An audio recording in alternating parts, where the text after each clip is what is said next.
Lanjut jangan. Udah malam. Udah terus. Mau hujan. Ora apa-apa. Lanjut. Nih bisa panjang sampai pagi nih. Boleh sampai pagi? Boleh sampai pagi? Ente sampai pagi, aneh pulang. Masya Allah. Baik, kita lanjutkan saudara. Tibalah kemerdekaan Republik Indonesia pada tanggal 17 Agustus tahun 1945. Begitu kita merdeka saudara, membentuk pemerintahan, tidak ada satu PKI pun yang dilibatkan dalam pemerintahan saudara.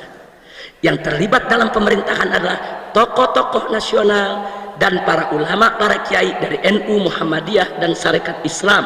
Mereka yang dilibatkan saudara, dan mereka sepakat Soekarno sebagai presidennya, Bung Hatta sebagai wakilnya, walaupun belum ada pemilu saudara. Ketika itu belum ada pemilu saudara, tapi mereka sepakat untuk menyelamatkan negara, di mana Bung Karno, Bung Hatta mendapatkan tugas untuk menjaga stabilitas negara, menjaga kedaulatan kemerdekaan Republik Indonesia sampai bisa digelarnya pemilihan umum saudara. Bagus tidak?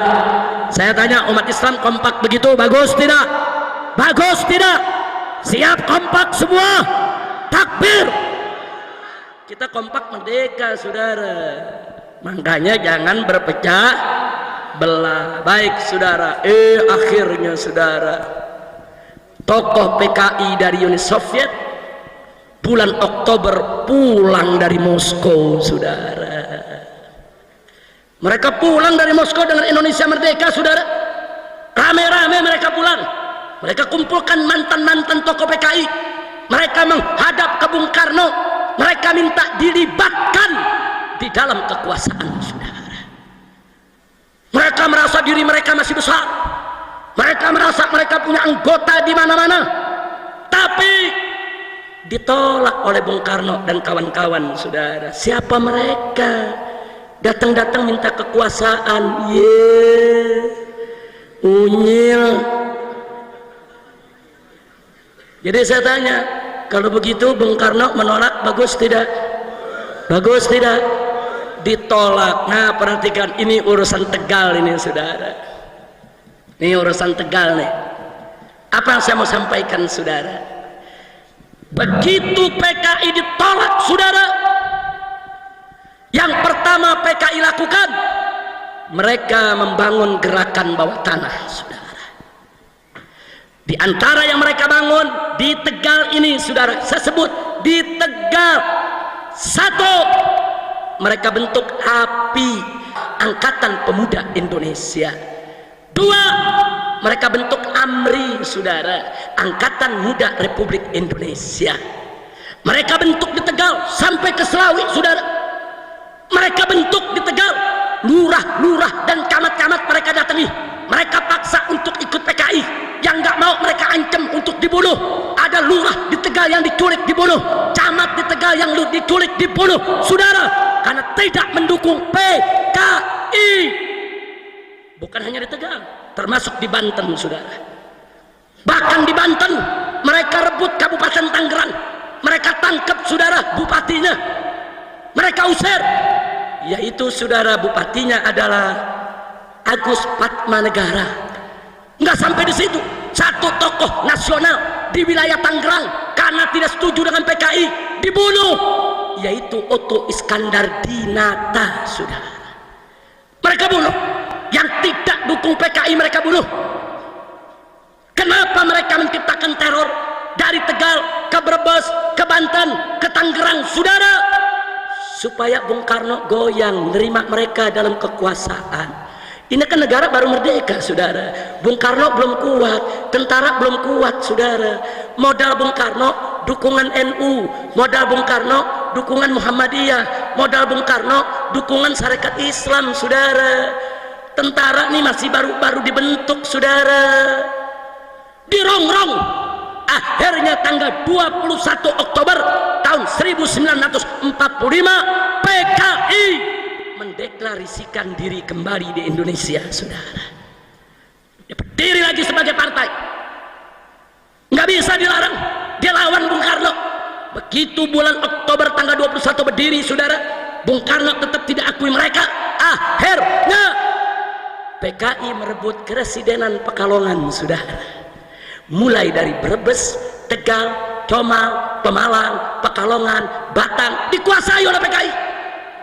Tentara-tentara di Tegal ditangkepi, lurah camat di Tegal ditangkepi, dibunuh, kiai-kiai coba melawan, disembelih, saudara. Enggak main-main, saudara. Supaya Anda tahu apa mereka lakukan. Kenapa mereka begitu, saudara? Kenapa mereka begitu? Kenapa mereka lakukan itu semua, saudara? Bahkan Bupati Lebak, Raden Hardi Winangun, saudara, mereka bunuh, mereka sembelih. Kenapa mereka lakukan? Mereka menekan Bung Karno supaya mereka dilibatkan dalam kekuasaan, saudara. Dan akhirnya mereka berhasil, saudara. Tahun 1947 Bung Karno berunding dengan PKI. Akhirnya sepakat, presidennya Bung Karno, wakil presidennya Bung Hatta, dan perdana menterinya adalah Amir Sarifuddin, tokoh PKI. Amir Sarifuddin Harahap, saudara, asal dari Sumatera Utara tapi berkawan akrab dengan Muso dan Alimin, saudara. Dia menjadi perdana menteri. Begitu jadi perdana menteri, nggak ada lagi lurah yang diculik, nggak ada lagi camat yang dibunuh. Loh kok nggak ada? Kan yang nyulik dia, lah kan yang bunuh dia, saudara. Makanya begitu mereka jadi tenang, nggak ada penculikan, nggak ada pembunuhan. Artinya PKI dibangun dengan gerakan teroris, PKI dibangun dengan pengancaman, intimidasi, teror, pembunuhan. Kalau gitu saya mau tanya, kalau gitu PKI, saudara, saya mau tanya, pejuang atau pecundang? Pahlawan atau bajingan? Nggak sampai di situ, saudara. Nggak sampai di situ.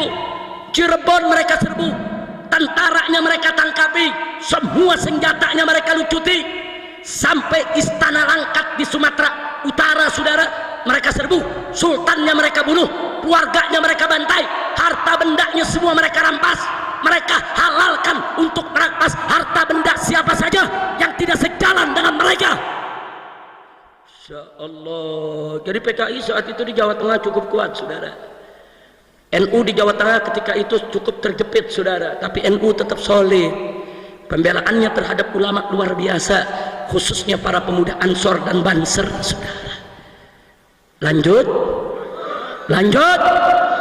Para ulama marah, NU marah, Muhammadiyah marah, Syarikat Islam marah, protes. Kenapa PKI bisa menjadi perdana menteri, saudara? Tapi Bung Karno menenangkan. Bung Karno ini orangnya baik, husnudzon, berpikir untuk negara.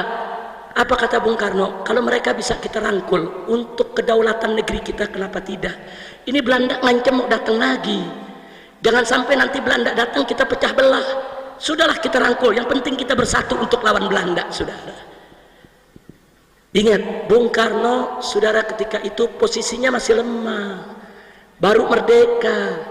Jadi Bung Karno harus berpikir panjang untuk tidak menciptakan konflik sesama anak bangsa, saudara. Wajar, makzur, nggak bisa disalahkan saat itu putusan Bung Karno, saudara. Jelas tidak? Tapi akhirnya PKI memanfaatkan kesempatan. Sepanjang tahun 1947, saudara, begitu Amir Sarifuddin menjadi perdana menteri, saudara, itu kepala-kepala dinas di pegawai negeri sipil diganti dengan kader-kader PKI, komandan-komandan polisi, komandan-komandan tentara diganti dengan kader-kader PKI. PKI masuk angkatan darat, PKI masuk angkatan laut, PKI masuk angkatan udara, PKI masuk ke pegawai negeri, semua angkatan PKI masuk, saudara. Marah para ulama, saudara, tapi ditenangkan oleh Bung Karno. Ulama minta supaya PKI ini kabinetnya dibubarkan, tapi Bung Karno nggak bisa kerjakan itu, saudara. Tekanan PKI terlalu kuat. Akhirnya kesempatan itu datang. Tanggal 17 Januari tahun 1948, pemerintah Indonesia melakukan perjanjian dengan pemerintah Belanda dalam perjanjian Renville, saudara. Keputusannya merugikan Indonesia, merusak kedaulatan bangsa.